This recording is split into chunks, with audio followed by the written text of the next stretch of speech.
কটিয়াদীতে OC Rafiqul ইসলামের বিরুদ্ধে অপপ্রচারের প্রতিবাদে মানববন্ধন অনুষ্ঠিত হয়েছে।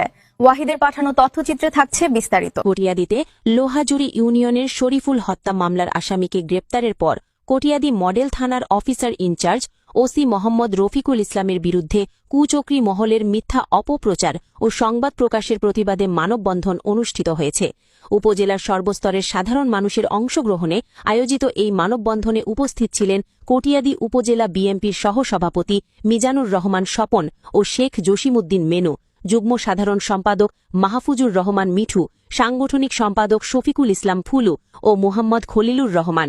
এছাড়া আরও অংশ নেন আচমিতা ইউনিয়ন বিএনপি সভাপতি আব্দুল হান্নান, মুমুরদিয়া ইউনিয়ন বিএনপি সভাপতি মোহাম্মদ হাদিউল ইসলাম এবং ৫ নং ওয়ার্ড বিএনপি সভাপতি মোহাম্মদ ধনু মিয়া।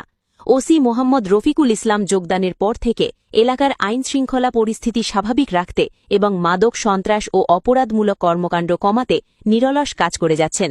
একটি স্বার্থান্বেষী মহল নিজেদের অসৎ উদ্দেশ্য হাসিল ও এলাকায় আইনশৃঙ্খলা পরিস্থিতির অবনতি ঘটানোর জন্য তার বিরুদ্ধে মিথ্যা সংবাদ প্রকাশ করে বিভ্রান্তি সৃষ্টির পায়তারা চালাচ্ছে।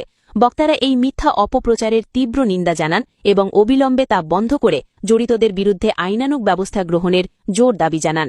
কটিয়াদের মাদক হবে জিরো টলারেন্স, কোনো মাদক চলবে না, এটার বিরুদ্ধে উনি জিরো টলারেন্সে গেছেন এবং মাদক ব্যবসায়ীদেরকে ধরতে উনি দিন রাত পরিশ্রম করে, এবং কি রাত 2টা 3টা থেকে শুরু করে আপনারা দেখেছেন বিভিন্ন জায়গায় তিনি অভিযান চালিয়েছেন এবং সফলও হয়েছেন এবং কটিয়াদের মাদককে একটা সহনশীল পর্যায়ে নিয়ে এসেছেন।